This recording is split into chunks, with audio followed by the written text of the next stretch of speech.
Here. Tom? Here. Sean? Here. Carla? Here. And Aaron? Here. Tonight, thank you. And Chuck's here. Tonight's agenda will be, we'll do our usual business, our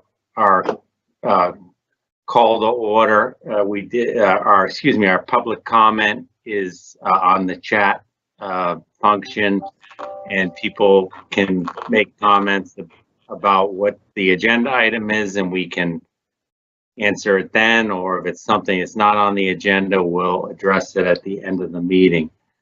We'll have our consent agenda, reports, and under new business, we're going to vote on the post agreement, the last day of school, the Birch Meadow search process, and then principal search process, and then we'll have the evaluation of the superintendent, and finally we'll have the under old businesses in-person update from Dr. Doherty.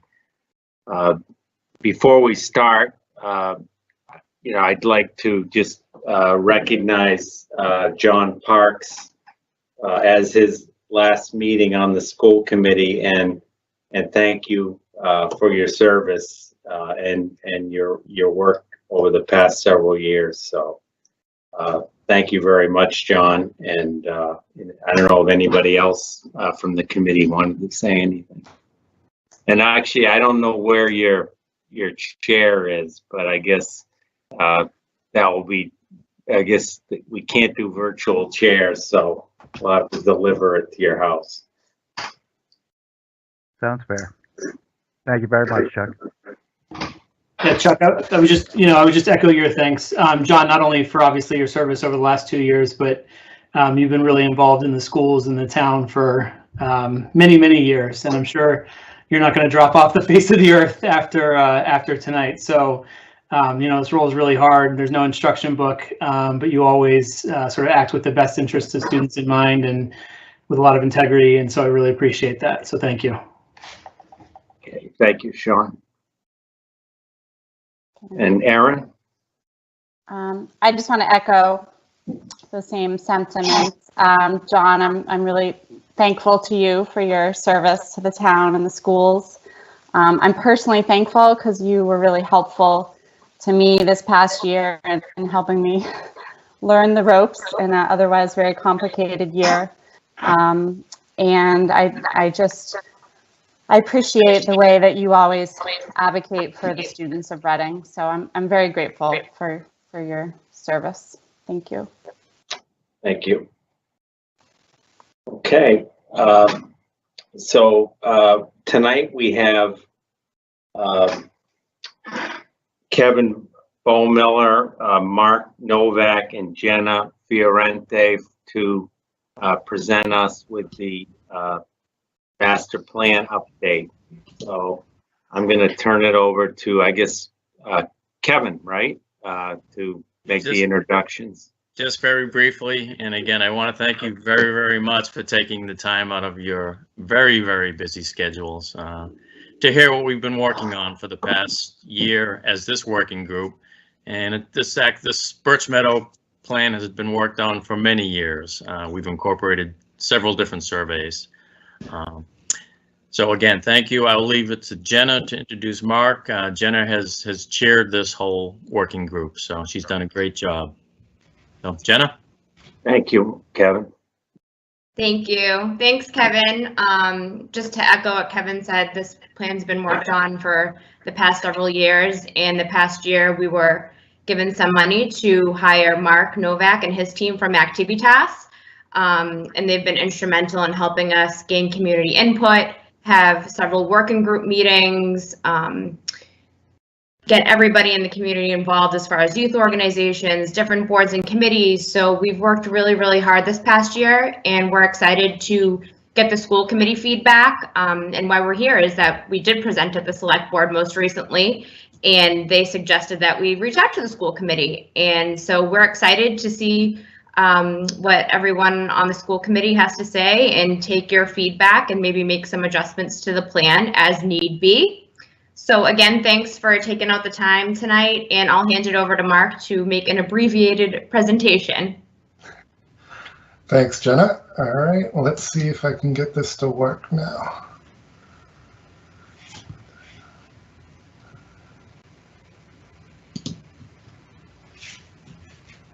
Can you see my screen? Is it popping up yet?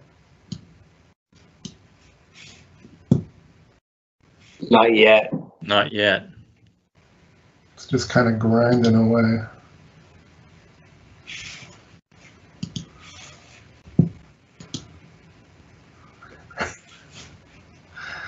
Here we go again.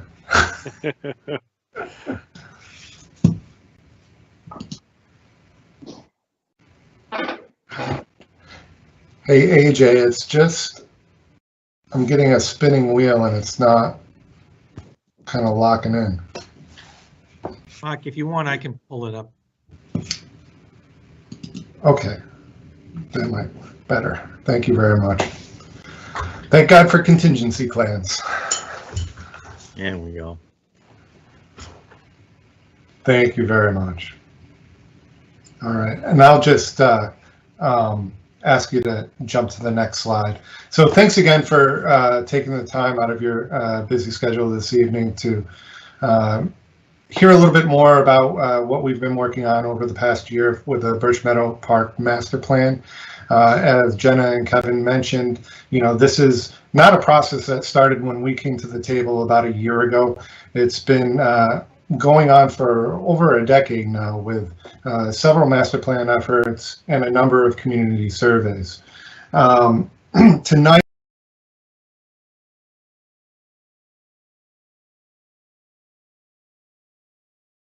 we'll do kind of an abbreviated presentation in the interest of time. Don't want to take up too much of your time. If you would like the longer, more detailed presentation, it is available on RCTV, as we did do a community presentation and also a presentation to the select board, as Jenna mentioned. So tonight we'll talk a little bit about history and the process that we went through. I'll show you the conceptual master plan that was developed based on the input from the Reading community.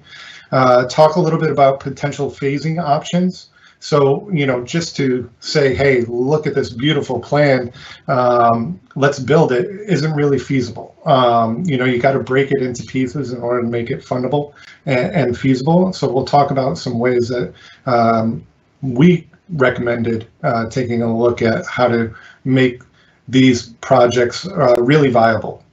And then finally, taking a look at a potential first implementation project as part of this master planning effort.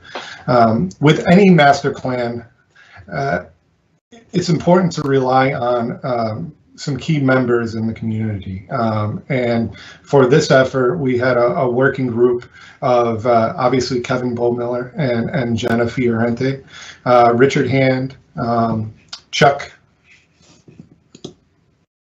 Tyrone, the conservation administrator,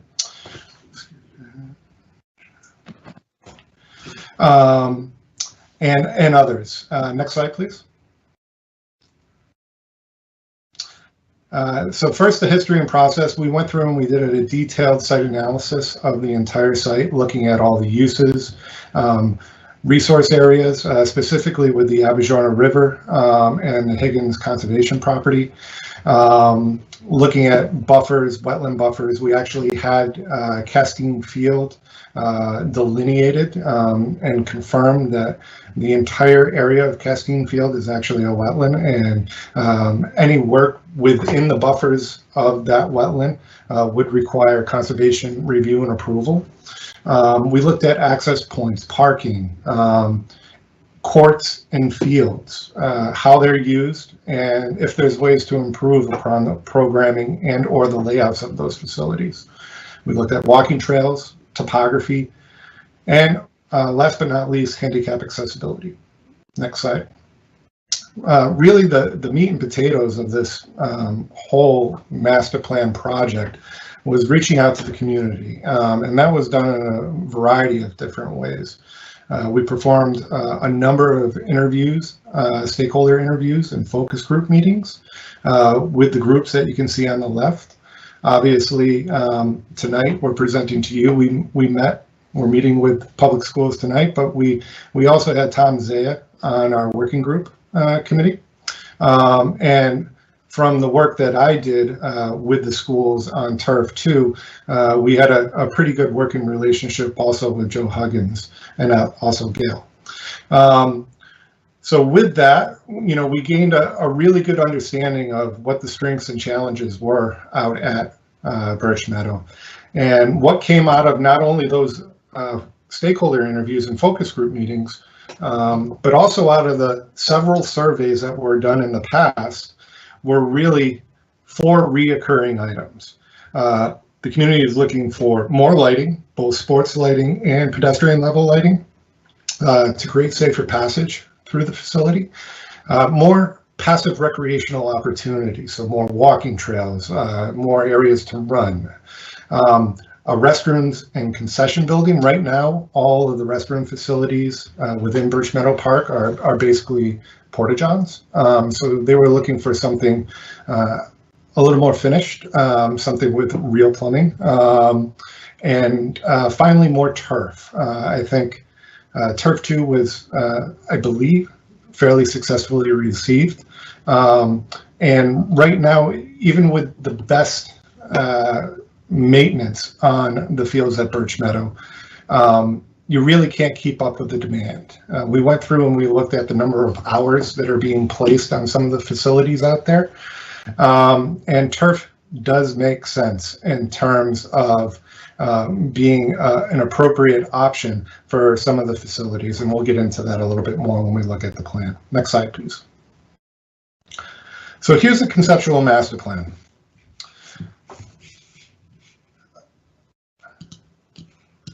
We'll start in the northeast corner up behind Coolidge Middle School.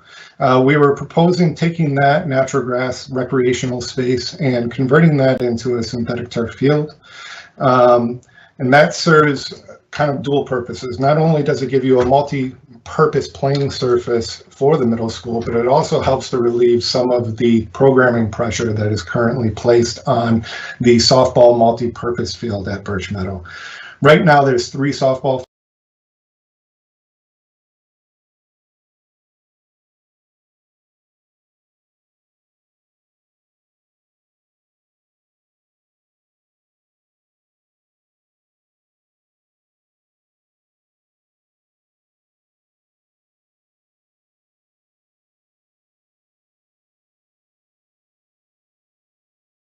fields out on Birch Meadow. They kind of overlap. It's not a safe condition. So we spread them out to have only 2 softball fields at Birch Meadow. And by creating the additional turf behind Coolidge, we were able to put another 1, potentially even 2 softball or Little League fields in the corners of that field. So now you're going from a total of 3 softball fields, softball / Little League fields, to a net gain of 1, so 4 total. We looked at the Imagination Station parking lot, which is currently just a gravel, unprogrammed, unstructured, unfunctioned, really not well organized space, and paving that, curving that, striping that, creating a more formal parking area. With that would result in some permitting restrictions because of its proximity to the Abijorno River in between the Turf 1, the track and field, and Imagination Station parking lot. So we also, as part of this master plan, talked about enhancing the current wetland areas. Right now, I think they're not well taken advantage of on this site. And I think it's a tremendous educational opportunity for the students at Reading Memorial High School to learn more about conservation, more about resource areas and wetland ecology. So by enhancing the wetlands, both on the Aberjorna, at Castine, and over at Higgins Conservation Property, you can really take advantage of some of those educational opportunities. Obviously, the upgrade to Turf 1 and the track is part of this as well. That is, one of the school's primary parcels as part of the Birch Meadow Master Plan. That has seen the end of its useful life and is in need of some love and care and renovation. We didn't touch Turf 2 because of its recent renovation, but two of the other elements of the master plan that are really school-owned parcels is the ropes course, which I believe is a critical element to the physical education program, and in need of replacement. So we're showing a new ropes course up on top of the hill, and providing handicap accessible routes up to that. And then finally, the expansion of the Rise parking lot. Currently, we have some parking challenges on site, and we'll show that in the next couple of slides, what we were proposing to do. But we're looking at expanding the Rise parking lot to gain about another 10 to 12 parking spaces, which doesn't seem like a lot, but it actually helps in the overall structuring. Outside of those school-related parcels, there's some other improvements that we're looking at. New basketball courts with lighting, obviously the softball multi-purpose field and turf with lighting, some storage and lighting improvements over at Morton Field. The tennis courts are in great shape, so we're not doing too much there. But the pickleball courts is a new add to the project with lighting. Pickleball is a very vocal group in town, and it's an amazingly popular sport right now that is increasing in popularity exponentially every day. So having some pickleball specific courts on site was something that was definitely needed. Finally, creating some more parking along Birch Meadow and trying to address some of the issues that are currently happening over on Bancroft with, at times, even though they're instructed not to, buses going down Bancroft to drop off student athletes at Morton Field.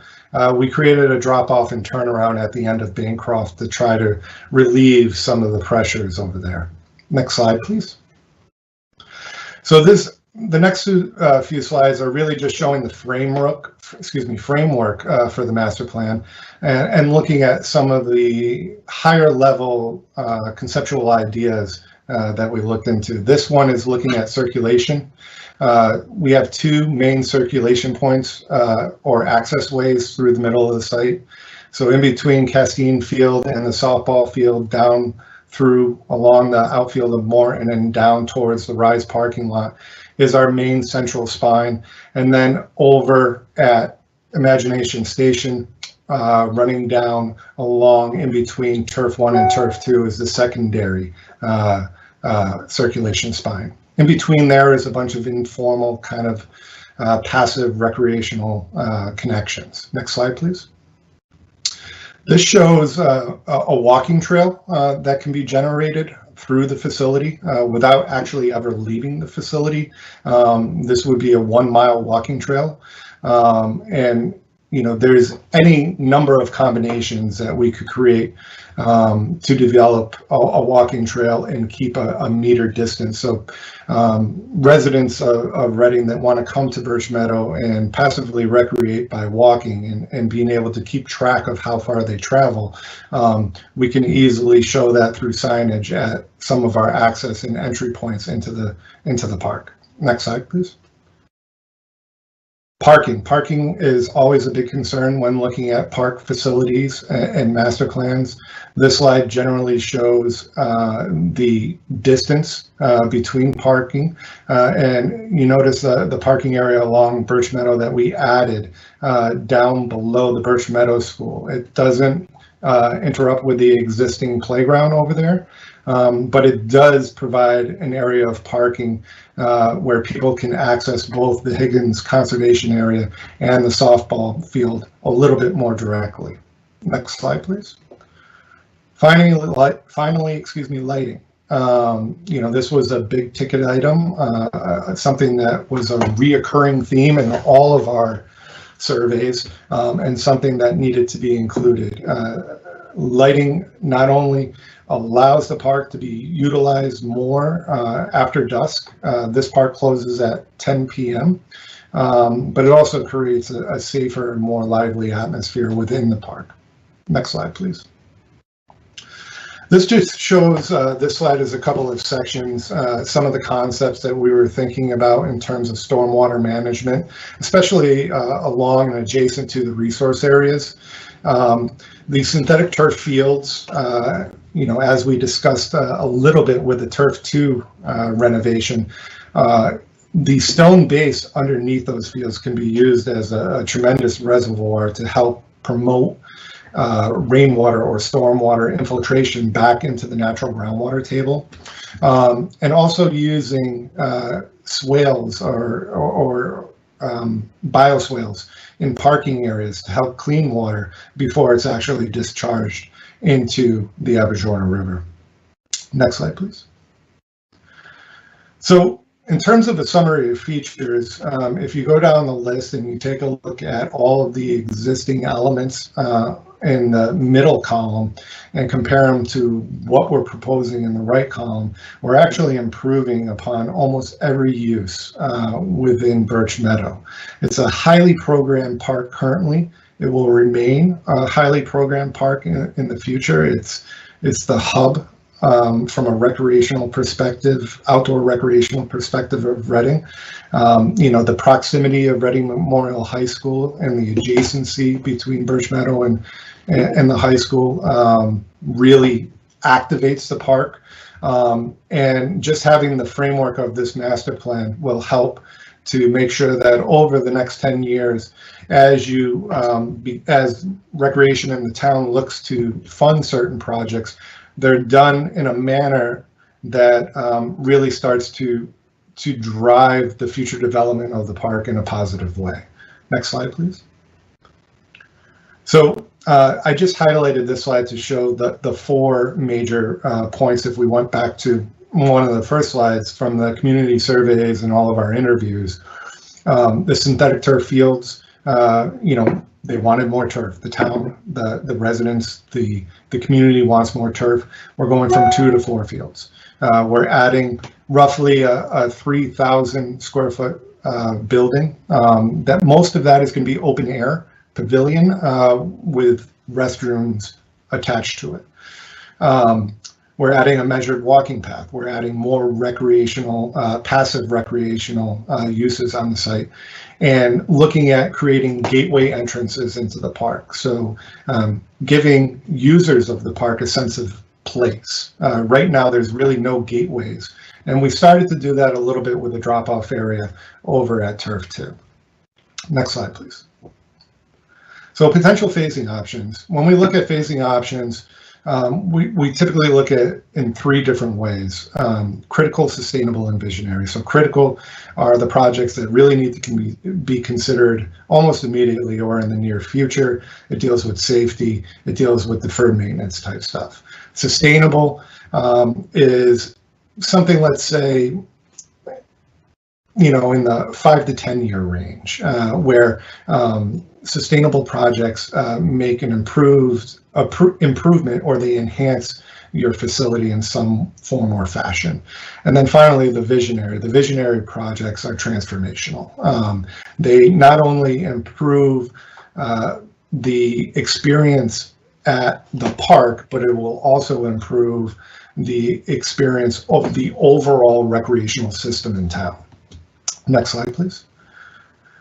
So as part of critical, I've highlighted the school-related property here, the Turf 1 and the track, the stadium, but that was labeled as a critical project, needing some immediate attention, along with the addition of a central spine, a lacrosse wall, and renovation to the Imagination Station parking lot. Next slide, please. Sustainable. And this one, it was school related. It was the improvements to the ropes course and also the expansion of the Rise parking lot. And then a majority of the other projects were also kind of lumped into this sustainable bucket. Some of them, as you can see, cost a little bit more than others. We did go through and we prepared some really conceptual high-level estimates for these, but we didn't want to get too into the weeds with things, so we kind of did just a number of dollar signs. So $1 sign being on the smaller end, a lower cost related project, and $3, $4, $5 signs being higher level costs. Almost all of projects or these phased projects have the potential for outside funding. And by that, I mean, you know, outside organizations, PTOs, youth sport groups, grants. Those are all ways to have dollars other than capital improvement dollars from the town or school budget dollars associated with these projects. Those are just other ways for the projects to be funded. Next slide, please.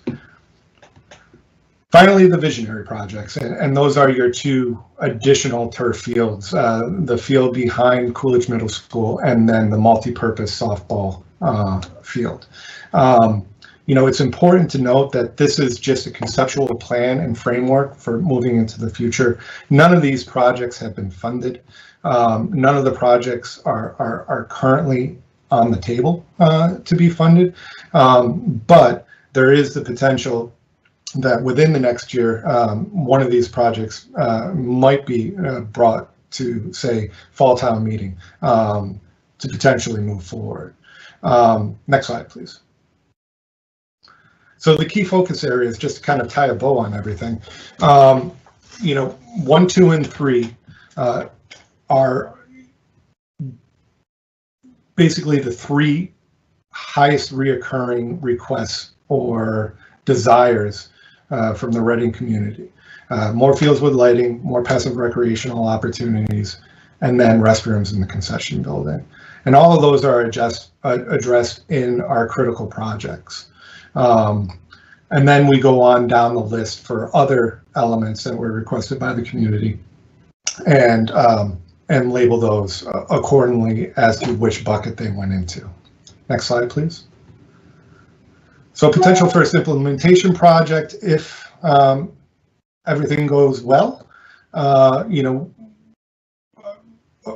working with the Recreation Committee, Jenna and Kevin, we've identified this as an excellent opportunity for a first project. And that would be the central spine walkway and restrooms and an outdoor pavilion. Really, we thought this would be a good first project because it addresses a number of the requests from the community. One, it adds more passive recreation in a walking trail that will connect from Birch Meadow Drive all the way down through the middle of the site, activating the core of the park, and then carry it over to the parking lot at Reading Memorial High School. It also adds the pavilion and the restrooms. So it really made sense from a project selection standpoint to look at this. Secondly, next slide, please. You know, one of the things that was a reoccurring theme, especially with the select board, is to look at sustainable options for all of these potential improvements. So we're looking at ways of not only lighting that central walkway, but ways of offsetting the cost of that lighting with solar panels. And then what I neglected to mention earlier with the Rise parking lot expansion and also the Imagination Station parking improvements is we'd be looking at adding electric vehicle charging stations. So really, you know, looking at an eye towards improving program and function of the park, all the while under the umbrella of sustainable and you know, just ecologically sensitive improvements. And with that, I think I've spent enough of your time. Is there any questions? Thank you, Mark. Is there any questions from the committee? Tom? Thanks, Chuck. Mark, thank you for the presentation. I'd read through it, but hearing it is a different story altogether. I guess my question, I have a couple of them really, is the first one is the parking lot near Birch Meadow School. Yes. While technically it doesn't invade on the current playground area, the current playground area is more or less covered by a couple of other things in the current time, right? So the outside area, from my understanding, the wooded area is used quite a bit for the students from a recess perspective. So how much does that parking lot invade into the wooded recess area around Birch Meadow that maybe is not the parking, maybe is not the blacktop or not where the swing set is, but the rest of the area around that school? You know, that's a great question, and it basically comes off of the Birch Meadow right away. We'd be coming in about 60 to 70 feet. So it does come in quite a bit. I think, you know, as part of, you know, if this was ever targeted as a formal project, there's a couple of things that would need to happen. One, obviously, it would have to go through all the regulatory reviews and approval processes. But secondly, yeah, we may need, you know, we didn't have a formal survey of that area to work off of. We may need to actually reduce some of the parking capacity at that lot. Really, for us, it was an opportunity to provide some adjacent parking to the Higgins conservation property to try to activate that space a little bit more. And right now, you know, the trails over at the property, one of the things that we noted in our memo associated with the Higgins conservation property was that the trails need to be improved, wayfinding signage needs to be improved.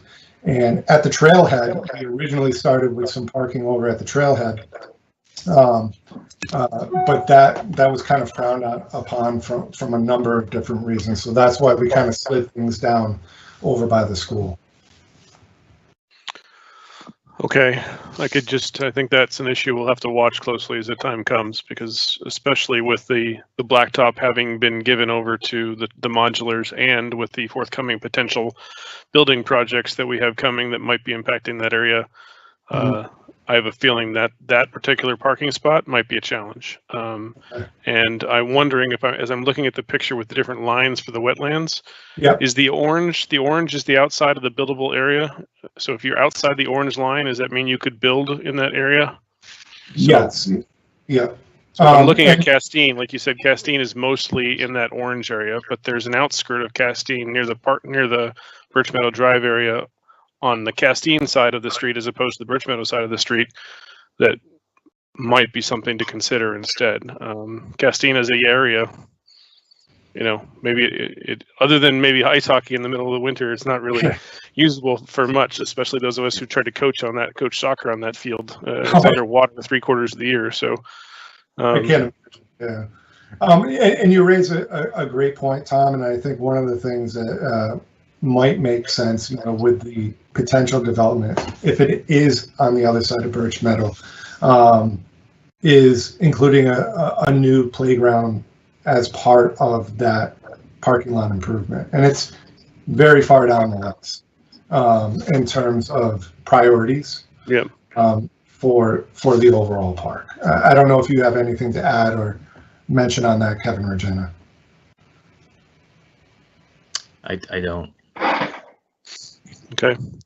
I guess my second question, which is one of the first projects I think, is around the pavilion area. Yep. First, I love the idea of the pavilion. I love the idea of the central core, the walking area. But if I'm remembering right, where you're putting that right now is where a ton of trees are and a lot of shade is. And I would have slid that out maybe much closer to the existing softball field instead if it was my design. So I'm curious why you chose that spot and what that will mean to the wooded area there. And if all that shade and trees are there, will the solar panels be as effective and efficient as they might otherwise be in an area with more sunlight? Yeah, I think the solar panels is something that will have to get studied along with that proposed development. The location and the siting of the pavilion itself is kind of in the open area at the western end of Turf 2. So it doesn't get into the grove of trees where that circular seating area is. And it doesn't go as far south as, where the hill starts and the trees start on the hill. We had to be careful locating that pavilion in terms of maintaining the current location of the batting cages associated with Morton over there. We had originally looked at moving the batting cages kind of closer to home plate over at Morton Field, but we received a number of comments that make sense that that central location for the batting cages works for a number of different organizations because they can be used by Little League, they can be used by softball, and they can be used by baseball kind of equally. So maintaining those, we had to adjust the location of the building slightly, but we were careful that we're not disrupting any mature vegetation. Okay. I mean, overall, I think you guys have done a great job trying to put it together. I think there's just a few little tweaks here and there, but so far, I'm a fan of it overall personally. So thank you. And thank you. And that's the whole purpose of a master plan. Master plans need to be flexible. So when you come to an implementation project, every implementation project is going to have little tweaks. Because this is so conceptual in nature. Like I had mentioned before, and I probably mentioned 100 times during the select board meeting and the public presentation, but it's really just a framework, giving big conceptual ideas to try to blaze a path for future development. Thank you. Aaron? So first off, this is so impressive. So thank you for the presentation and explaining everything. Like Tom, I'd read it before and I'd seen it, but this is the first time I was hearing it. And I've been doing all the surveys for years. So it's fun to just sort of see how everything came together, everyone's wish list items.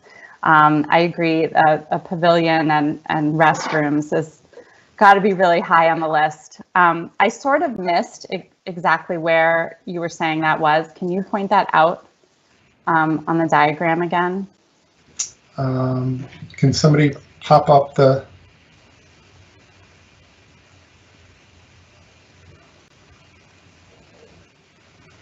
So you see What where... slide is that, Mark? We can do it right here. Okay. This is fine, thank you. You see where Turf 2 is? Yep. If you kind of walk down the middle of Turf 2 to the west towards Morton Field, the baseball field. Okay. The building's right kind of centered on Turf 2 down towards the west. Okay, now I understand. And that would be right on the part of the walking trail, the central spine that you're proposing? Yes, yeah, Okay. that's part,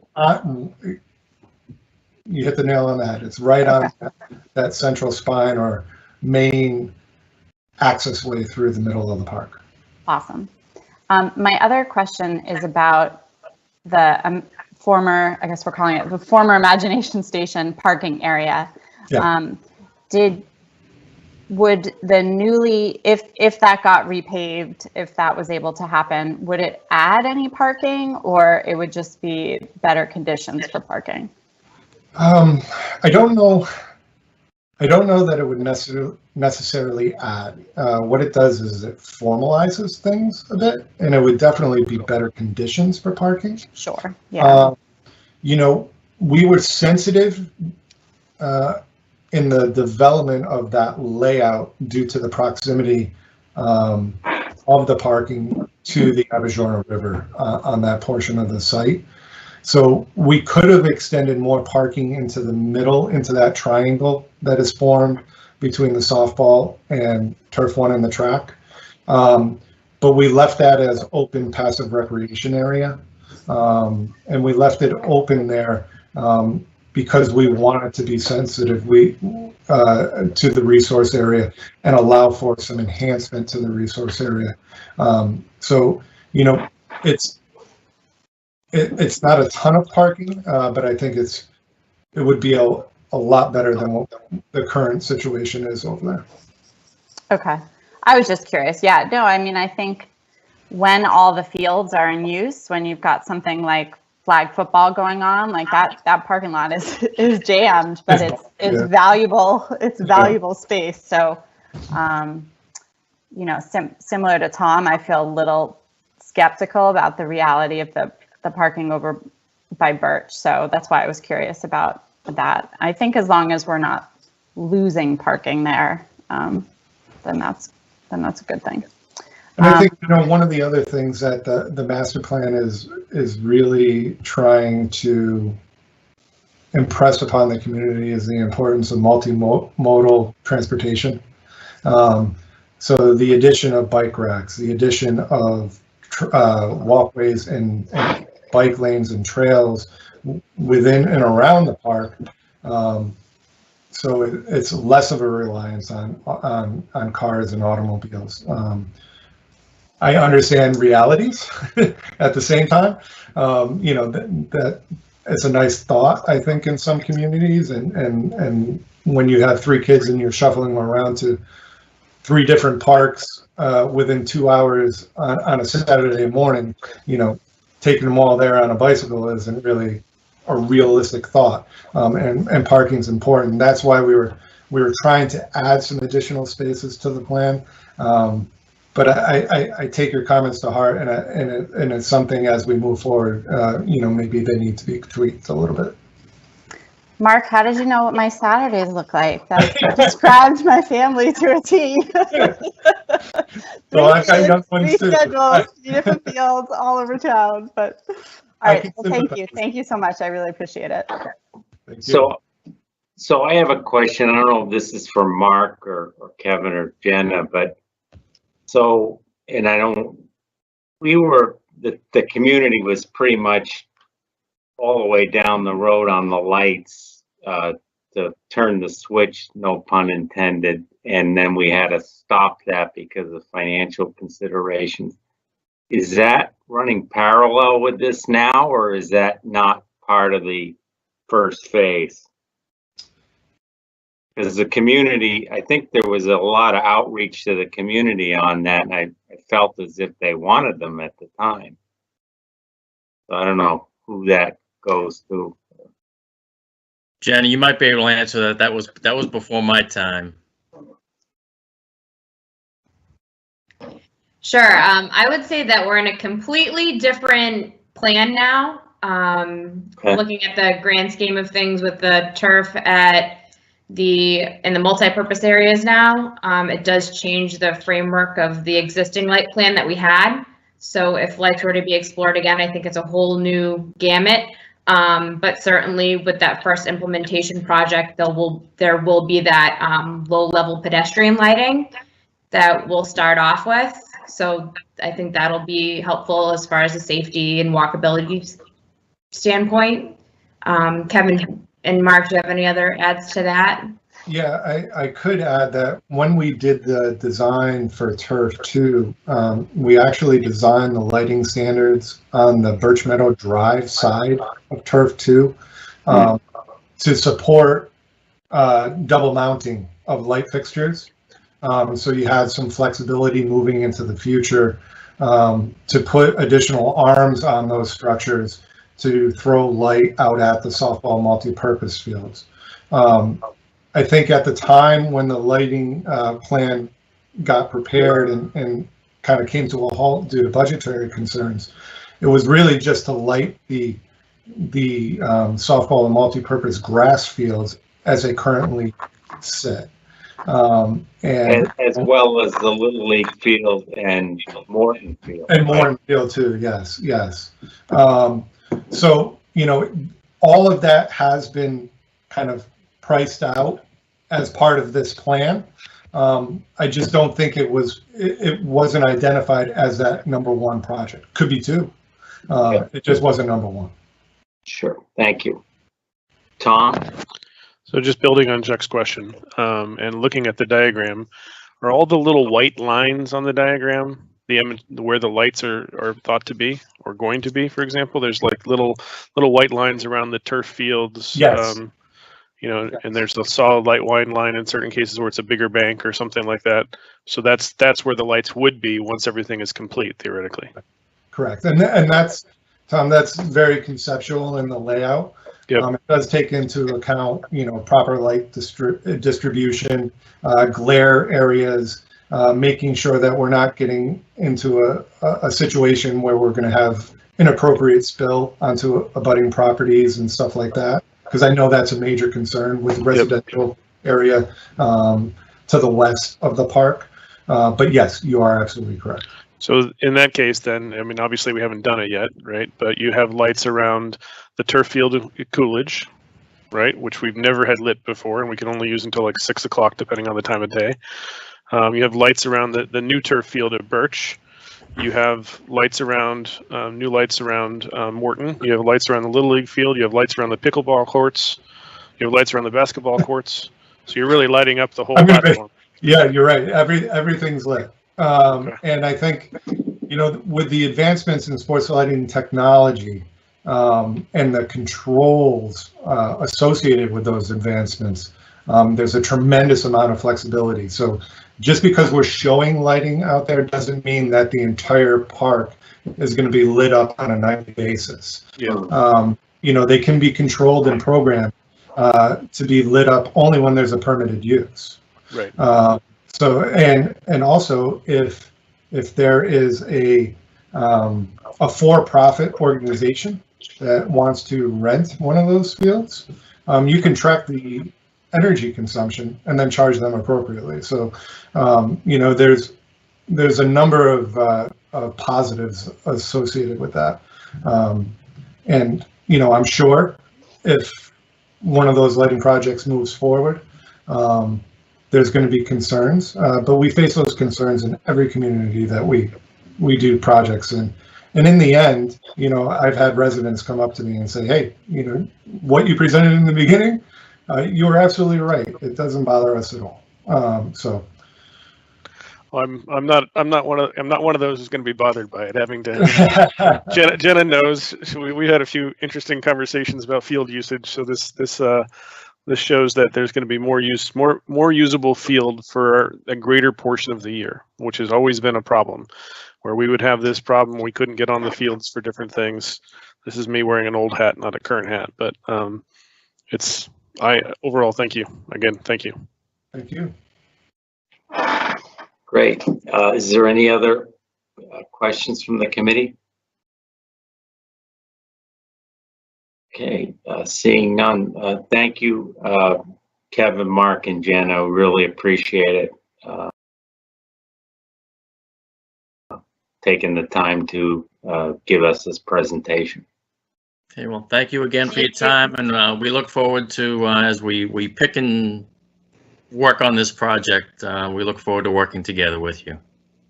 Thank you. Great. Thank you. Thank It was you. a pleasure. Thank you. Have a good evening. Thank you, everybody. Good night. Good night.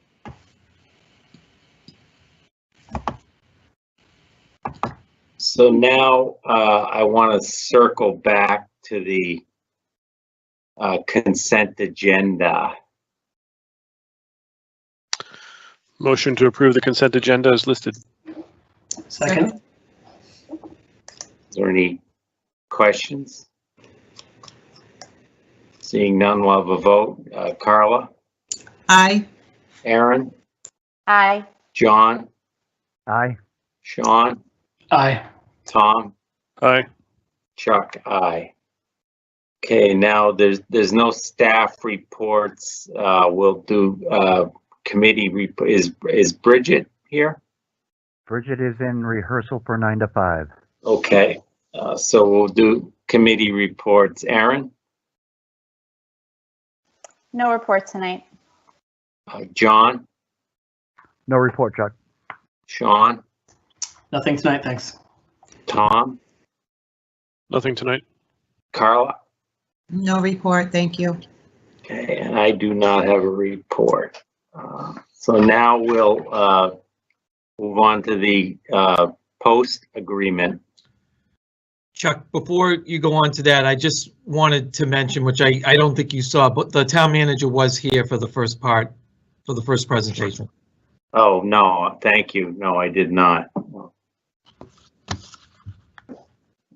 Thank you, Bob.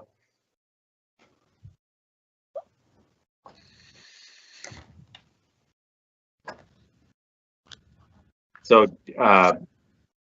John, did you want to present on the post? Gail is going to Oh, present.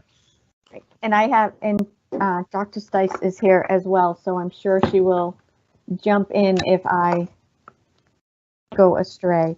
Included in the packet, we did a high-level summary memo, as well as included a copy of the agreement.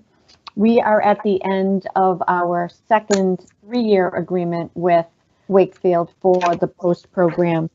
And as folks may be aware, and Chuck, it might just be you that was involved in the first and second.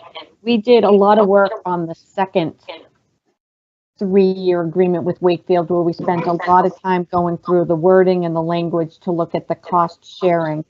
And that agreement has worked out very well for us. So the agreement you have here has very minimal changes, mainly extending it for another 3 years.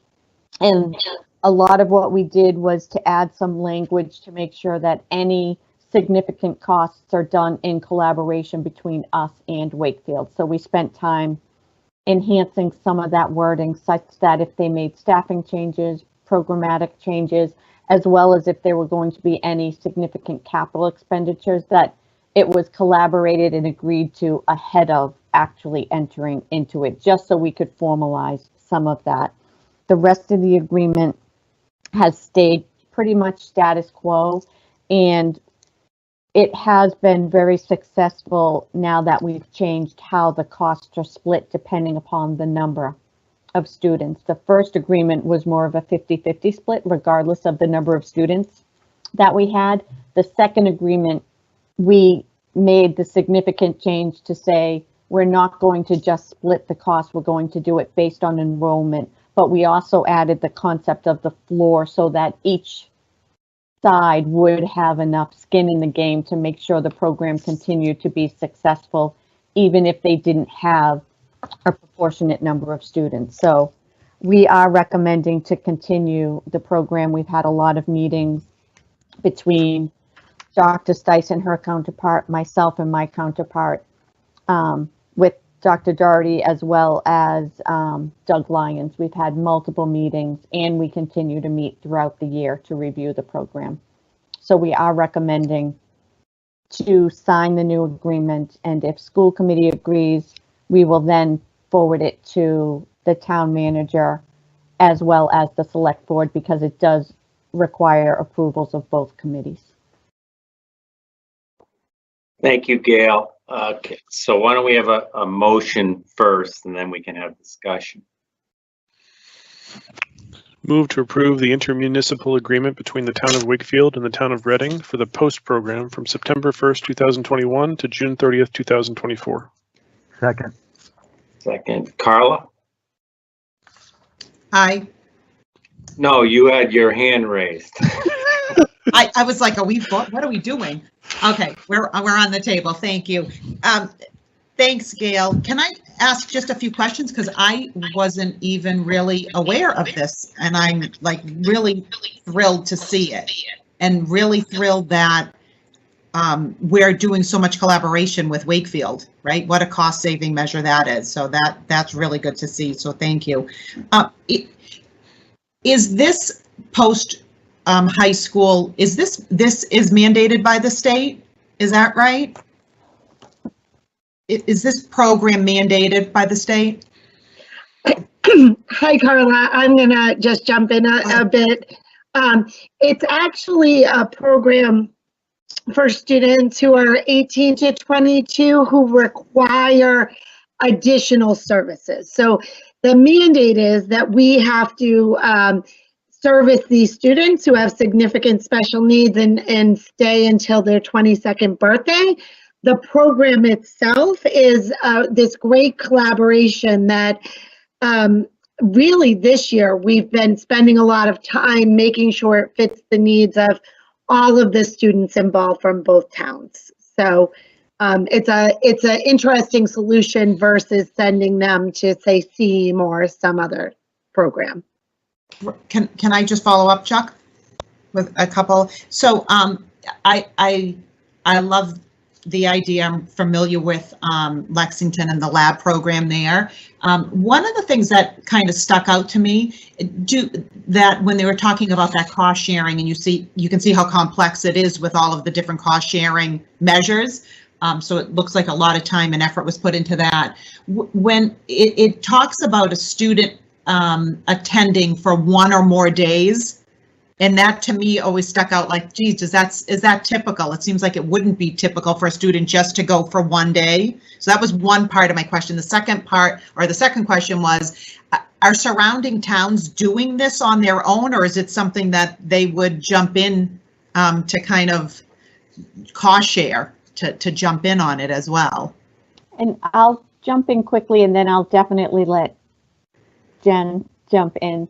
So Carla, the concept of if they attend 1 day in the quarter is, for this program, students can age out. So that's one factor, that if you have a student, depending when their birth date is, it could be 3, 4, however many days into that quarter. So we decided to go with that concept rather than pay for the entire year for that student. They could age in or age out throughout the year. So that's just one example. There's probably many other examples, but that's the most simplistic one that I like to use to explain why we put that language in there.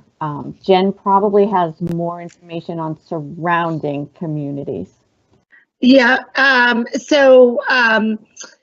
just to add to Gail's explanation, that one of the educational explanations too is we do have some students that we're looking at creating a very hybrid model for them. So they would go to post and do some of their job prep work a couple of days a week, and then maybe go to a college and take a college class with some support. And so they may not be at the post program 5 days a week. So those are some of the things we've been talking about, as how do we enhance the programming to meet individual needs.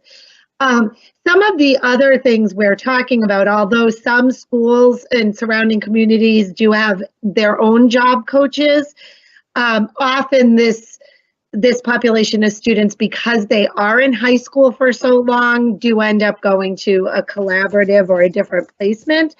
But the way this program is designed is we also can tuition students into the program, and Wakefield's been working very hard to do that. And I think one of the things, as Gail mentioned, we've really enhanced our communication this year and really spent a lot of time talking about the program itself and how do we partner to continue to make improvements to meet the students' needs. Thank you. I love this. I love that collaboration. Thank you. Thank you, Carlo. Sean? Thanks, Chuck. I have 2 questions, probably one for you, Jen, and one for Gail as well. One is, I think this said somewhere, I'm not finding it immediately, but that in this last year we had 2 students, and 2 students out of 12 in total. Do you have any kind of historic sense for what our participation is as a share? I guess it surprised me a little bit. We're a third bigger than Wakefield is or so, and we had a fifth as many students enrolled in this program, so that surprised me. I was just curious what the historicals look like there. Do we have any sense? So it really does vary depending on the student's needs. So we actually, if no other students move into our district right now, we're projecting like the next group of students that would potentially go there are in the 9th grade. And so over the years, you're seeing this kind of ebb and flow, and there are going to be times we have a much bigger population, just kind of depending on our enrollment and students' needs. So there were some students that potentially could have age-wise been at the program, but because of their individual needs, their needs couldn't be met at post, that we needed to find a different place that had a different structure to it for them. Okay, so there's nothing really systemic driving the share. It's just who you happen to have in your district at that time where this is the right program for them. Okay, and then Sean, I don't know if you wanted specifics. So if we look in 15-16, we had 4 students. 16-17, we had 3. 17-18, we had 2. 18-19, we had 2.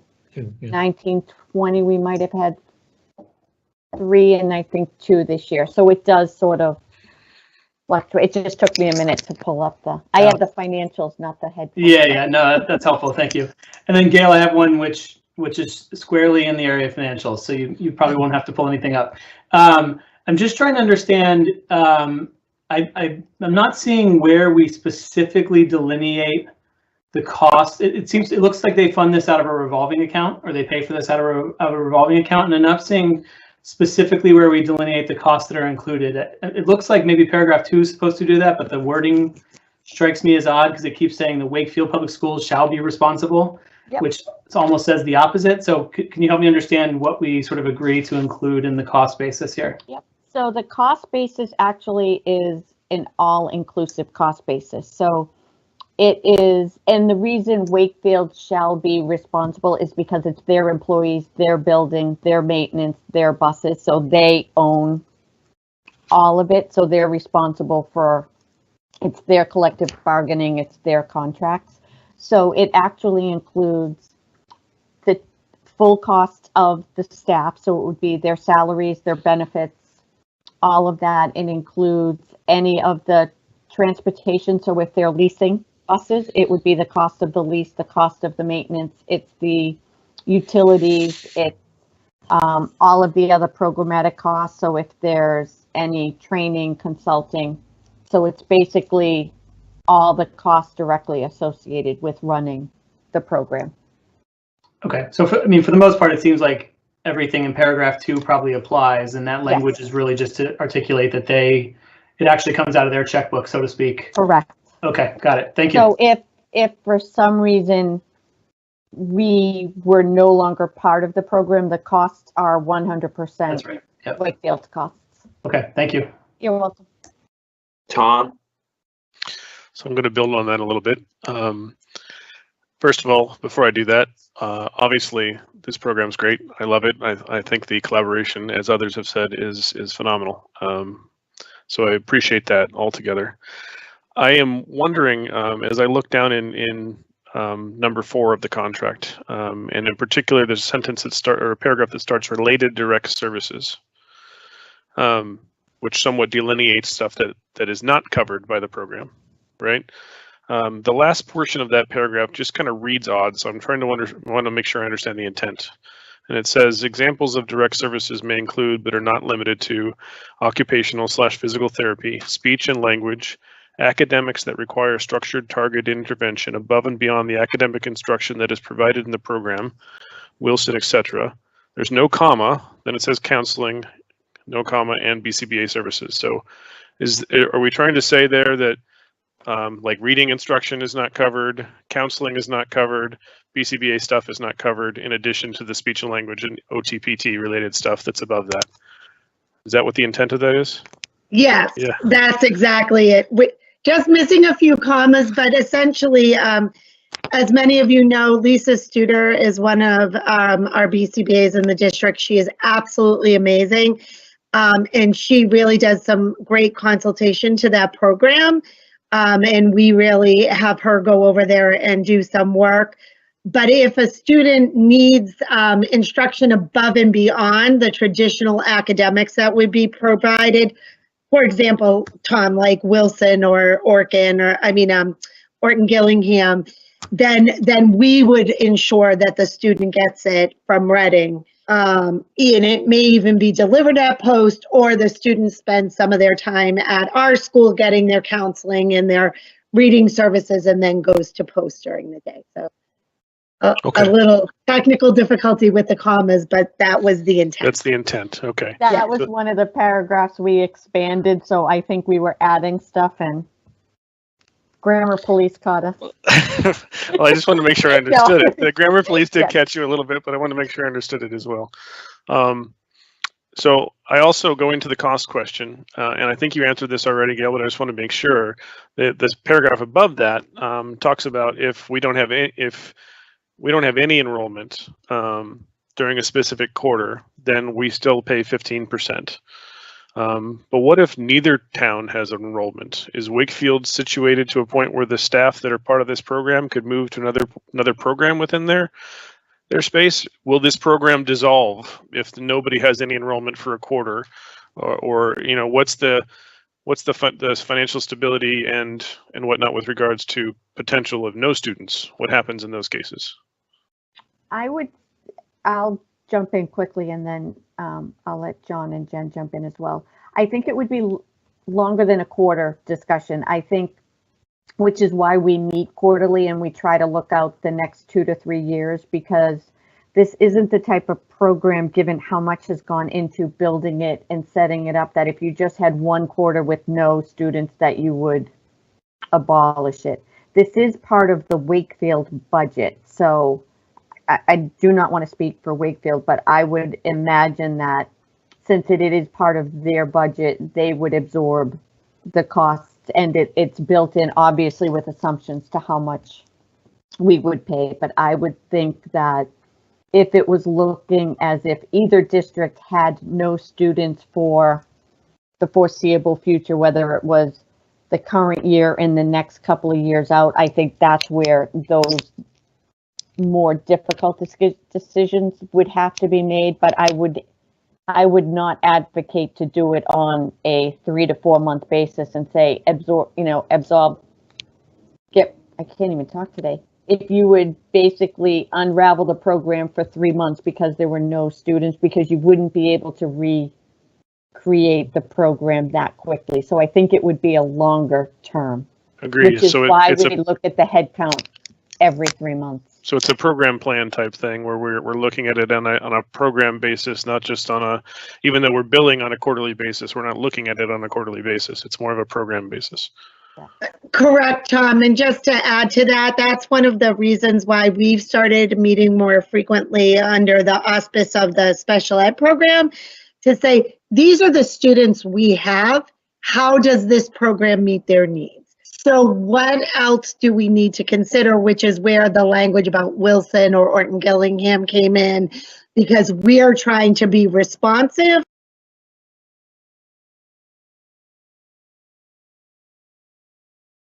to our students and plan to help the program grow appropriately to support them. Okay.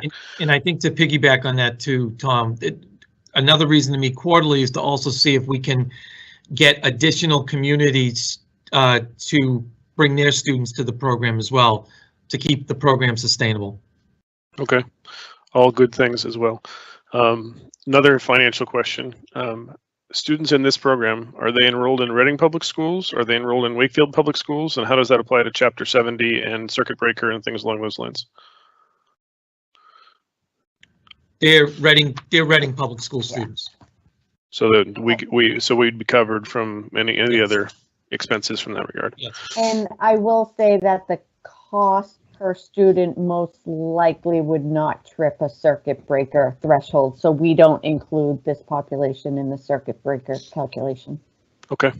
I have a couple Which other. Is a good thing about it, is that the cost per student is significantly less than other programs. So. As usual, yes, when we do these things. So thank you for that. Okay. I have a couple other minor edits that I'll just send you an email. Okay, so perfect. Thank you. I need to go through it from here, but thank you so much for this and all the work to put it together and the definitional stuff about what's covered and what's not covered. I think that makes it even stronger of an agreement and understanding. So thank you very much. Anyone else? Seeing none, we're ready for the vote. Aaron? Aye. Carla? Aye. Tom? Aye. Sean? Aye. John? Aye. Chuck, aye. Thank you, Gail and Jen. Thank you. And if you want to send the edits, we will incorporate all of those prior to sending it off to the town manager and select board. Thank you. Okay, the last day of school. Yes. So around this time annually, I asked the school committee to vote on the last day of school. You did do a calendar, which estimated when the last day of school was going to be when you approved the calendar. But now I think it's safe to say, I hope, that we're not going to have any additional days off due to snow or other emergencies. So we are, as you know, we went 170 student days this year. So the 170 student day for us would be Monday, June 21st. That includes the 2 snow days that we had this year as part of that calculation. As we have for the last several years, the student dismissal time would be 11 a.m. on that day, and the staff would be going a full day.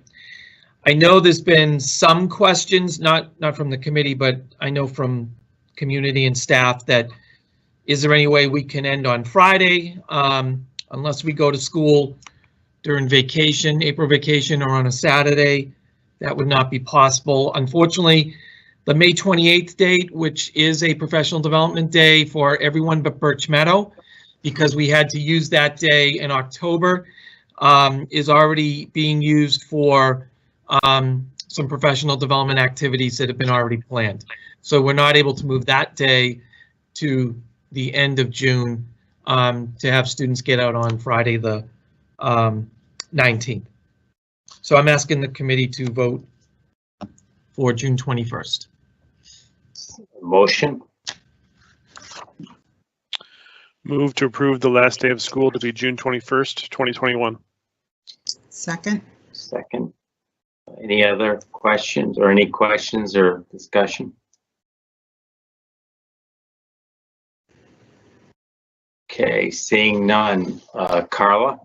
Aye. Aaron? Aye. John? Aye. Sean? Aye. Tom? Aye. Chuck? Aye. Okay, thank you. Now we are on to the Birch Meadow principal search. Thank you. In your packet, there is a projected timeline for the Birch Meadow Elementary Principal search. As the community knows, Julia Hendricks submitted her resignation last week. I do want to thank Julia for the tremendous work that she has done at Birch Meadow since she came here several years ago. Julia has been a leader in our school district and in our region with equity and social justice work. She has done an amazing job with the students in the special education programs at Birch Meadow. And she has done a great job building the capacity of the staff at Birch Meadow. She is going to be sorely missed. So the search process is set up similar to other administrative searches that we've done in the past. There will be a screening committee. It will be consisting of administrators, teachers, school secretary, and parents. We have already, excuse me, posted the position on the various different venues that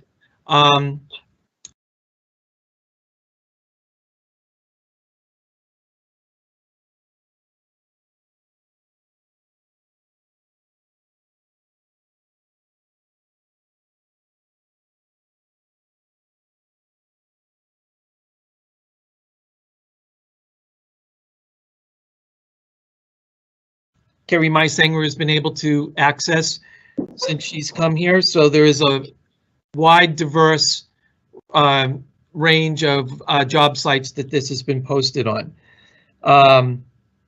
We'll be surveying staff next week. We'll be soliciting members of the screening committee next week. And then we'll begin the process. The deadline for the applications is April 30th. And if all goes well, we'll have an appointment the week of May 17th. Okay, thank you, John. Is there a motion, and then we can have discussion? Move to approve the Birch Meadow principal process as stated in the superintendent's memo to the school committee dated April 1st, 2021. Is there a second? Second? Seconded by Carla. And Sean, do you have a question? I do. Oh, can you see that I'm typing? Yes. John, just one quick question for you. Some of the contracts that I've seen, I haven't seen principal contracts, but some of the contracts, you know, for superintendents, assistant superintendents have 60-day notice requirements. If we extend an offer to somebody in mid-May, their start date may have to be after July 1st. Does that pose any challenges as far as you're concerned in terms of ramping up for back to school next fall? Obviously, the ship has sailed, but you know. Yeah, I don't think so, Sean. I know that Mrs. Hendricks is going to do everything she can to make sure that things are planned and in place before she leaves. So if we would have to hire someone with a start date in mid-July, I believe that we can make it work. Okay, thank you. Tom? Aye. Oh, no, you had your hand raised. No, that's from before. Sorry. Oh. Any other questions? Okay, ready for the vote. Tom? Aye. Sean? Aye. Carla? Aye. Aaron? Aye. John? Aye. And Chuck, aye. Great. Okay. Now we'll go on to the superintendent evaluation process, which it seems like we just did. So, Dr. Doherty, this is your last evaluation, certainly ending in a very interesting year with COVID and all the challenges associated with that. And you know that, as you've seen in the theme of a lot of the evaluations, presented some challenges. You know, with the evaluation process and the things that go along with that that we evaluate. You know, there'll be time for this later in the year, but you know, I'd like to, you know, thank you for all your service and all the evaluations that you've been through. I mean, there's certainly you know, been some trials and tribulations over the years, but you know, I guess that just comes with the territory, and so thank you. Within the evaluation material, I did under the committee summary, some of the numbers don't come out exactly so that they fit in the rubric as to where they are. So like an example would be under the student learning and professional practice, they came in between that 2 and what I numbered them, but I'll call 2 some progress and 3 significant process. So they kind of fell in there, and you know, maybe they could have been under 2 or 3. In the report, I put them under 3, and certainly the community and anybody who wants to they can look at everyone's individual evaluations to see where a committee member came in in terms of those ratings.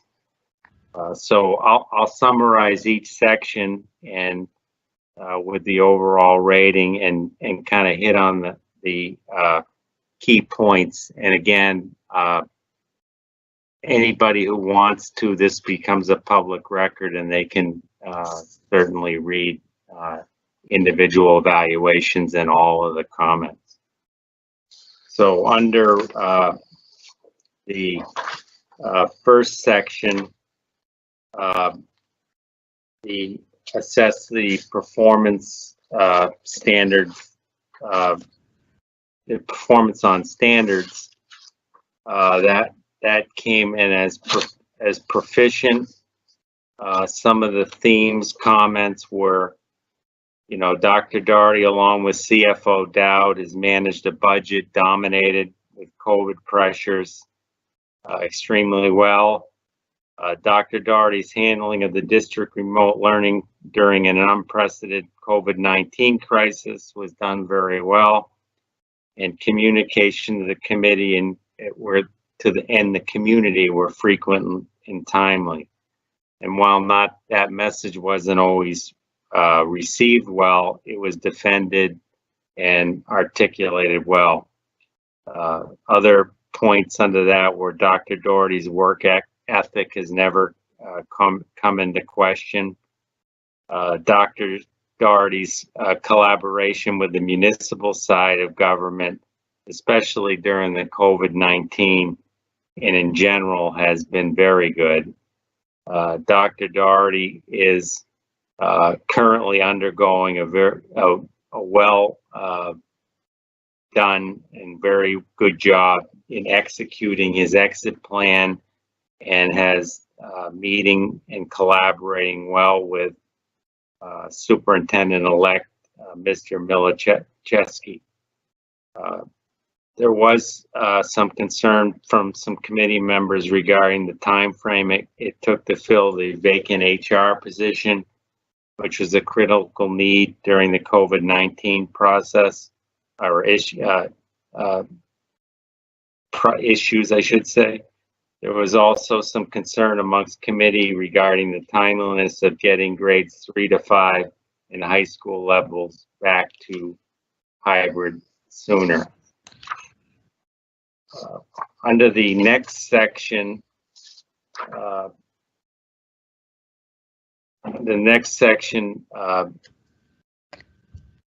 superintendent's performance rating for instructional leadership. Sorry, I've printed these on both sides. That came in as proficient, and some of the comments were the committee's average overall rating for Dr. Doherty in this category is, as I said, proficient. He was applauded by some for his, I use someone's quote, on-the-fly performance on how education was delivered during COVID-19. He's commended for his design of the hybrid model in September 2020. Unfortunately, that had to change due to some staffing issues. He's always kept his focus on student and staff safety during all of his decision making during this past year.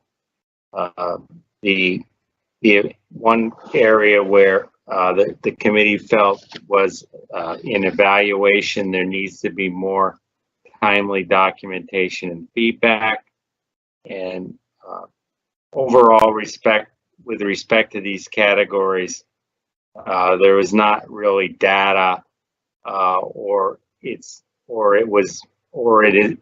it reasonable to rate based on the challenging year we were in. Under the next section, under Dr. Doherty's performance rating was proficient in this category. This is instructional. Excuse me. This is management and operations. One of the comments is Dr. Doherty shines as an operational leader. He manages the process of allowing each school to operate efficiently and safely. This has been particularly visible in responding to the pandemic and creating the appropriate environments that protect safety of staff and students. Again, the timeliness of filling the Human Resources Director role and the delay in identifying the need to approach the role in a more senior position, which in hindsight may have eliminated some of the staffing shortages, was a theme of some of the committee members. One of the other comments that I think resonated with all was one of the biggest strengths of the district is this fiscal management. The committee has provided excellent forecasting, use of grant money where appropriate, and the ability to align and manage and spend appropriately. However, we did face the problem with the extended day budget, but that was quickly corrected. But unfortunately, that course of action had a negative impact on a few employees and a few families that were dependent on extended day services. Under the next section, family and community, Dr. Doherty, overall rating was proficient. However, this area saw the most issues throughout the year, and some of those themes were Dr. Doherty shares responsibility with his teams very effectively to identify and meet the needs of their student populations. He modeled this focus on meeting the needs of all students with very thoughtful decisions regarding the return to school. In particular, prioritizing high needs students and the youngest students who wouldn't be able to access online learning effectively. A family concern challenge that continued throughout the year was the high school parents and getting the high school students back in the building for more than 2 days every 2 weeks. The parent volunteer idea seemed like one that Dr. Doherty embraced, but ultimately we're not able to follow it through. The inability or lack of willingness to engage parents, at least in a discussion, caused avoidable angst among the parent community. As a result, Dr. Doherty in part corrected this by the use of frequent community sessions, which were well received, and a more robust effort was made to provide clear and consistent communication to families and community. Under the next section, under professional culture, Dr. Doherty received proficient in this category, and some themes on that were collectively the district has done a remarkable job with outbound communication this year. Communication was frequent and focused and timely. Dr. Doherty struck an excellent balance between the common messages shared from the center and preserving space for building principals to tweak and deliver their own updates on the evolving pandemic. In addition to the typical updates, communication has been very transparent. Dr. Doherty holds himself and those around him to extremely high standards. He is organized, always planning and strategizing, and he's able to look forward even as the day-to-day operations could be all time consuming. He frequently seeks feedback. He has assembled a very dedicated and talented district leadership team. Dr. Doherty needs to delegate more and utilize the feedback and resources of his talented team. So that was a summary of the comments, and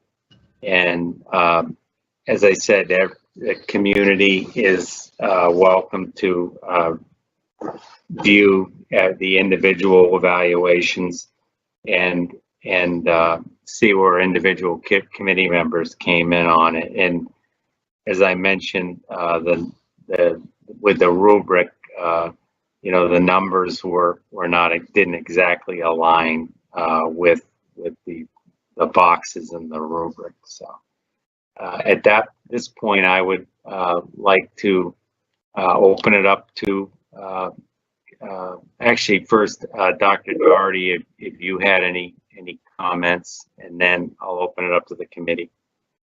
No, I don't know. Thank you. Thank you. Sean? I think Carla beat me to the punch. Oh, sorry, Carla. That's okay. Thanks, Chuck. Dr. Doherty, I just wanted to just summarize a little bit of how impressive it was to watch you this year. We had everybody was faced with a time that that nobody had a blueprint for. I feel like Reading fared really well.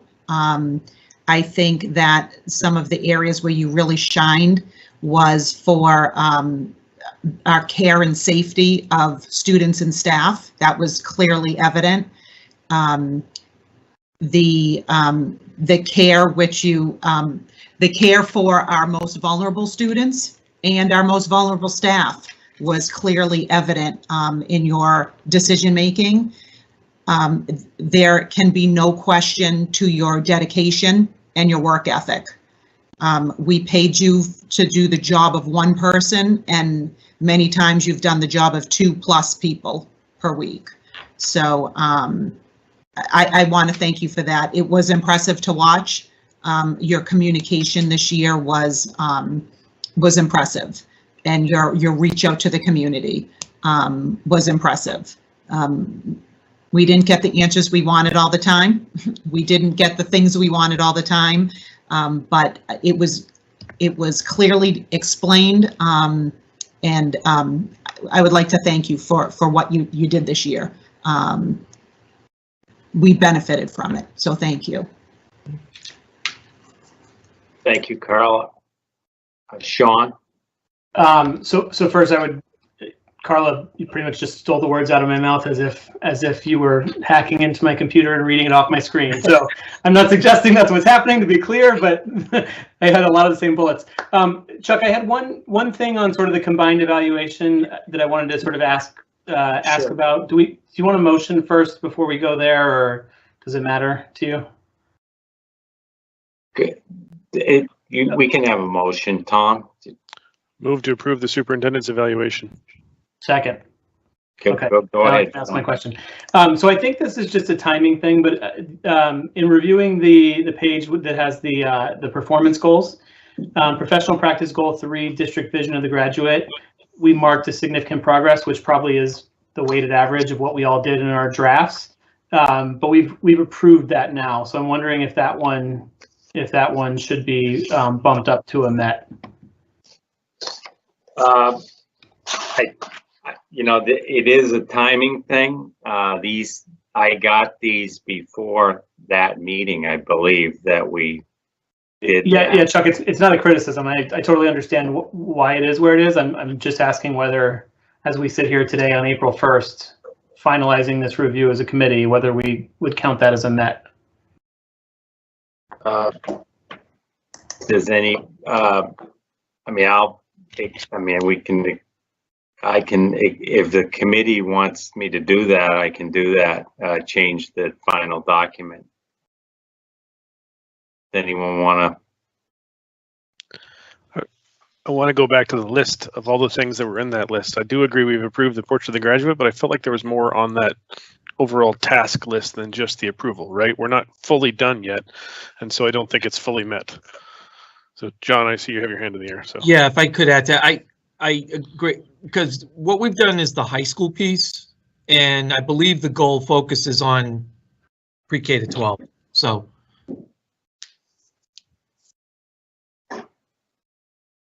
Does that answer your question, Sean? I don't, if Dr. Doherty doesn't feel strongly about it enough to argue that, I don't either. I would say, to me, the bottom line in this is that we say, we'll develop and receive approval of a district vision of the graduate, which will be used as a vision statement. I understand there's work to do to implement the vision of a graduate and to expand on it for other levels and things like that. But the visioning piece to me feels like it's done. So that's when I wrote my evaluation, that's how I was thinking about it. But if others including Dr. Doherty, you know, are looking at the sort of next phases of the work, I'm comfortable with where we are. Thank you.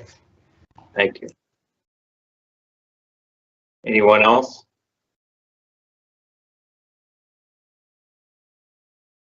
None. Okay, ready for the vote. Carla? Aye. Aaron? Aye. John? Aye. Sean? Aye. Tom? Aye. Chuck? Aye. Okay, thank you, everybody.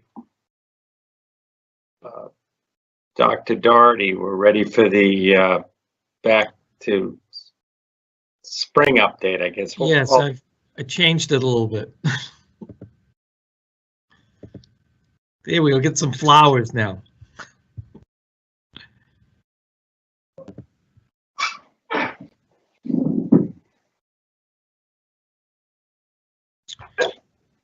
So I think that the light is starting to become very bright at the end of the tunnel. So this is a good thing.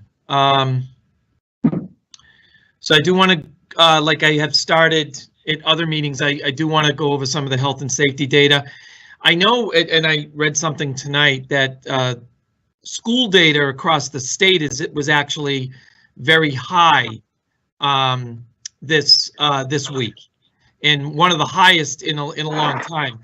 We are still seeing fluctuations of positive cases. I will tell you that I believe, and you'll see some numbers later, our pooled testing has actually helped us.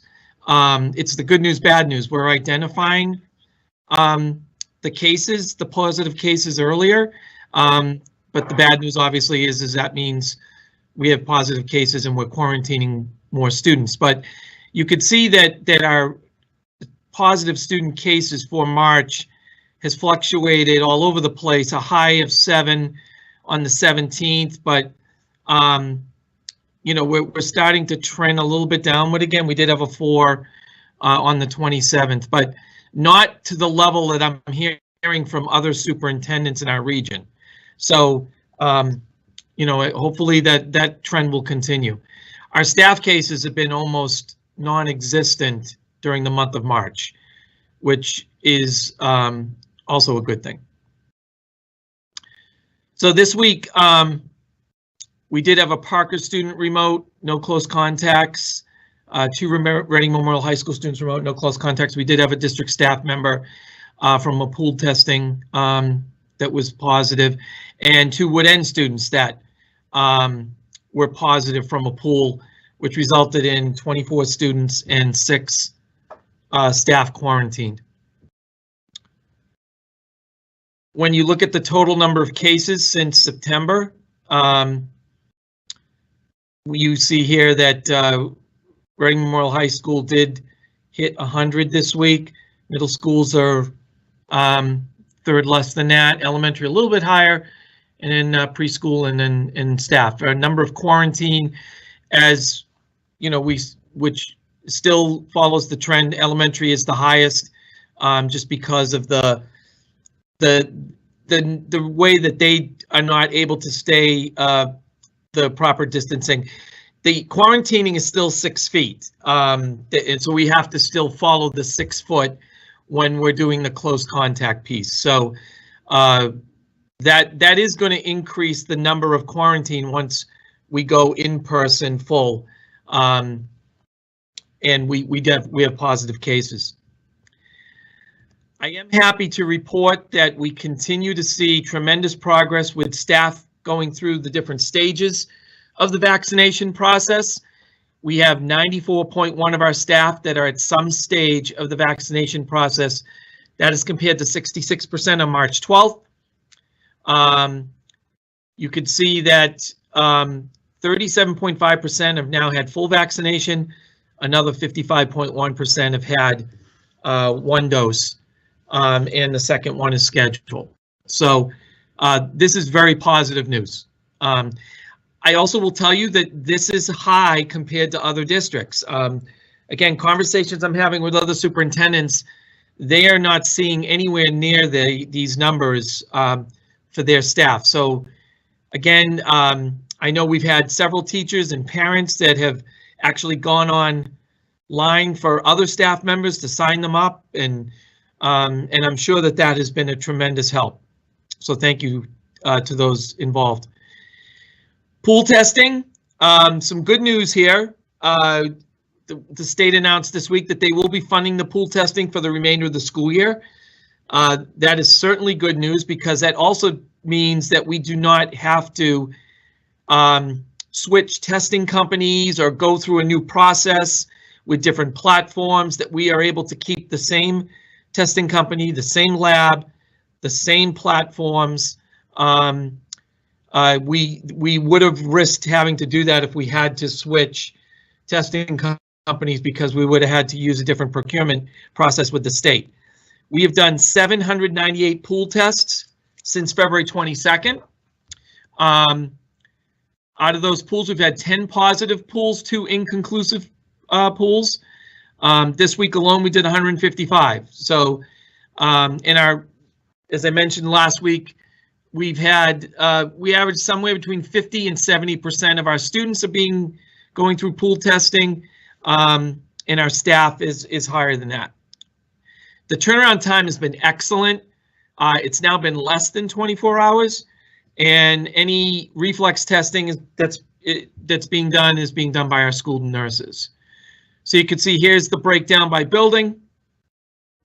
We are hoping that once we're in person, that more and more families will give consent for students to be pool tested. And staff still remains strong, 72%. This is today. I sent out a survey, 428 respondents. 72% of our staff are participating in the pool testing, which is very good. So just quickly, going now to the full in-person piece, I want to continue to emphasize that we are going to continue all of our mitigation strategies. With the physical distancing in the classrooms, we're averaging about 4.5 to 5 feet between desks because of the class sizes. I do not believe that we have any satellite classrooms at this point. We may have 1 or 2 at the high school, but I believe that we don't have any. So that is a positive thing. Everything else you see there is going to be continuing. We are going to continue to remain diligent on mask wearing, contact tracing, quarantining, the cohorts at pre-K to 8 and hand hygiene. All of that is going to continue to be very important. Our facilities department continues to do a great job with the maintenance and replacement of filters and the cleaning and disinfecting. So the transition plan, which I mentioned last time, I did my report. Elementary full in person begins April 5th. That's Monday. We're very excited. We are ready to go. Monday through Thursday will be an 8:25 to 2:45. So those are normal times. And Friday is an 8:25 to 11:30.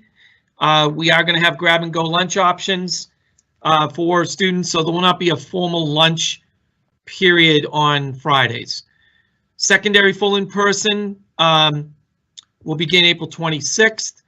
The bulk of the middle and high school work, especially the high school work, will be happening during April vacation on the furniture and cafeteria setup, and they will be Monday through Friday full school days. There are 3 in-service days planned at the middle school. There are not any at the high school, and that's because of the MCAS testing that is going to be going on Fridays. Do want to give you a couple of other updates. The principal finalists, which were announced earlier this week for the high school. I think Tom has a question. Yeah, sorry, John, just real quick on that Friday's MCAS stuff with the announcement or suggestion from DESE that came out today that 11th graders will not need the MCAS for graduation requirements. Do we expect there'll be any changes to that schedule, or is it too early to tell? Thanks for asking that, Tom. I appreciate that. a little too early to tell. I have not talked to Kate about that yet, so I'll meet with her and discuss what the impact of that is. Thank you. Aaron? Yeah, just a quick question. I assume, you know, teachers will be trying to get the elementary school kids outside as much as possible, but we're also, you know, ramping up with allergy season. Has there been any talk about how to advise parents around if their kids are having really active allergies? Because that can involve multiple symptoms, but I'd hate for kids to have to stay home for allergies. Great question. And what I will do this weekend, there is a slide that the CDC has actually produced with the symptoms of COVID versus the symptoms of allergies. So I will send that out this weekend because there are definitely some differences between the two. So thank you for bringing that up. I'll send that out. Thank you. John, we have one Q&A question as well from earlier that I missed. Sure. If you don't mind, Jeffrey Corum, Ridge Road. Dr. Doherty just mentioned the helpfulness of pooled testing. I think I read that the state has agreed to cover the cost of pooled testing throughout the end of the year. Is that correct? Yes. He answered that question. Okay.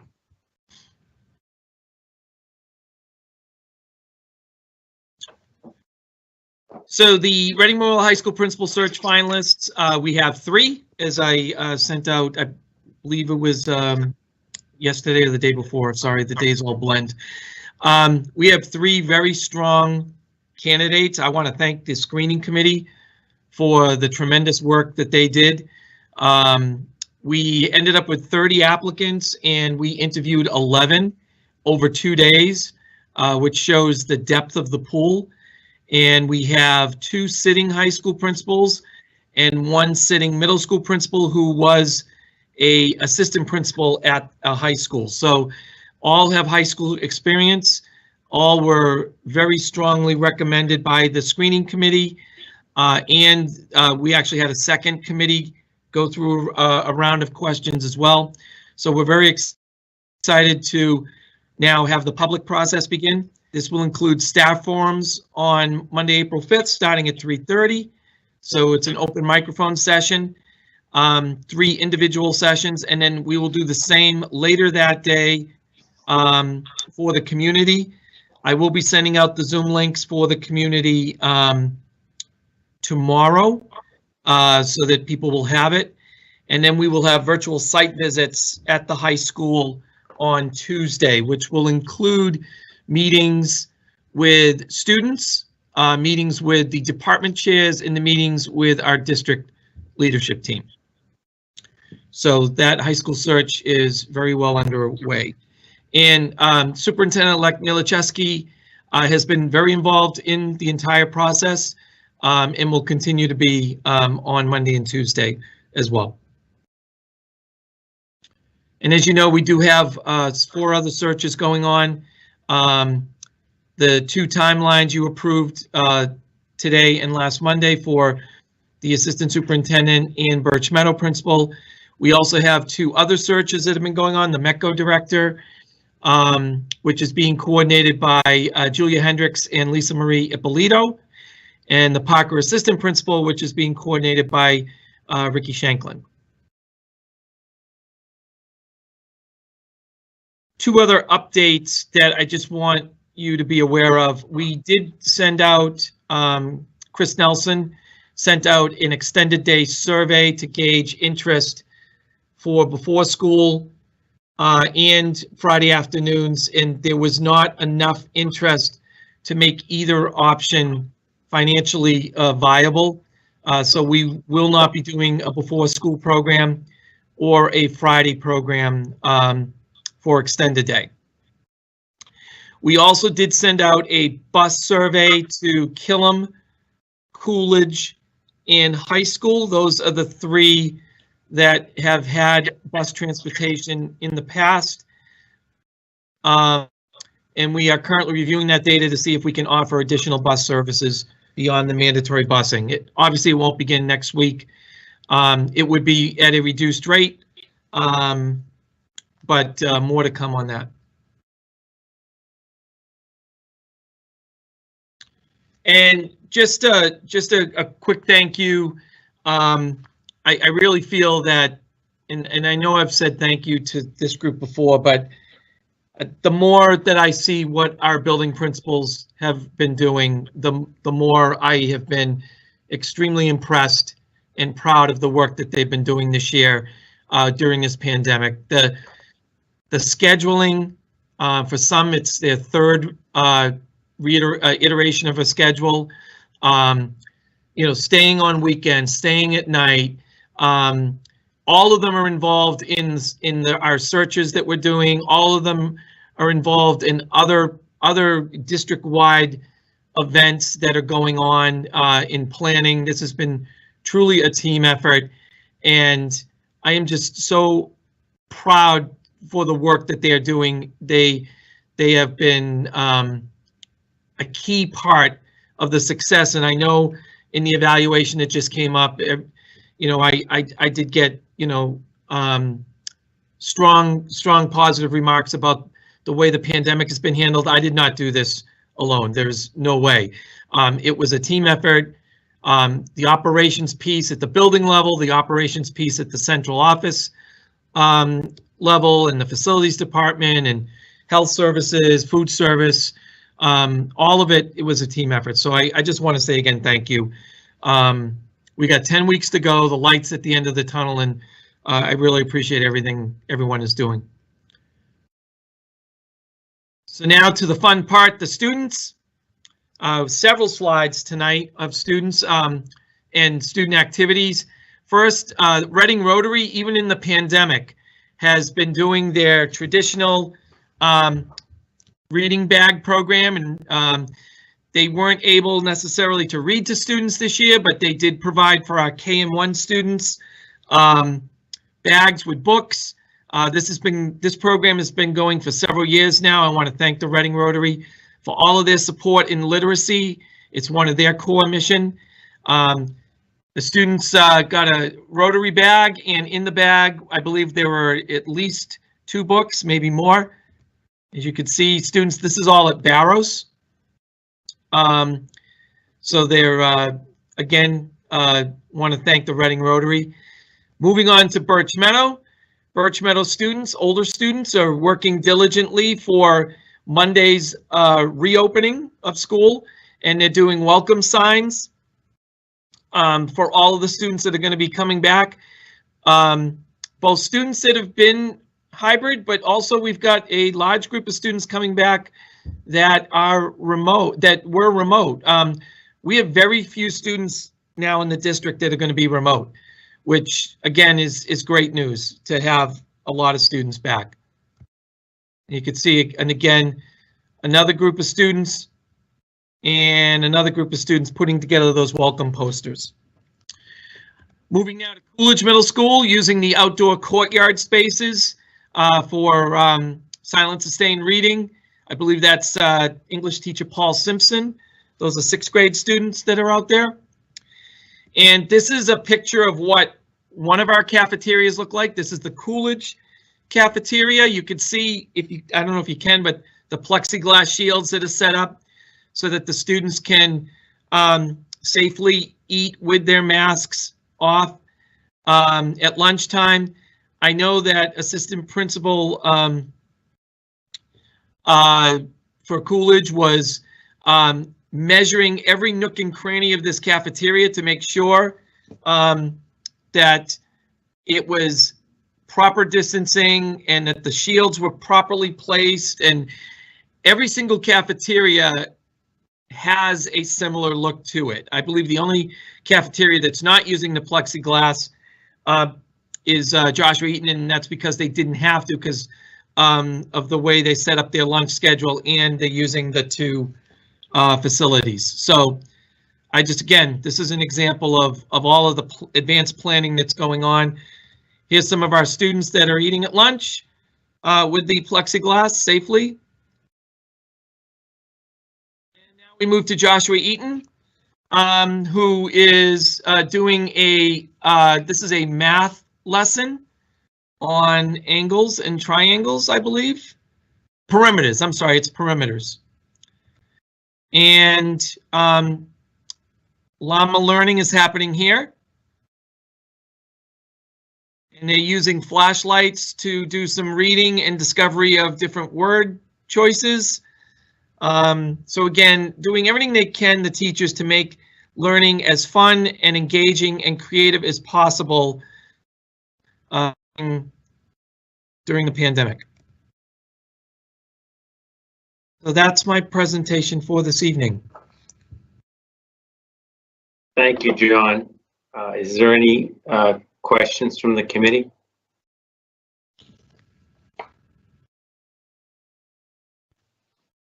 No. Getting good at this, John. Yeah.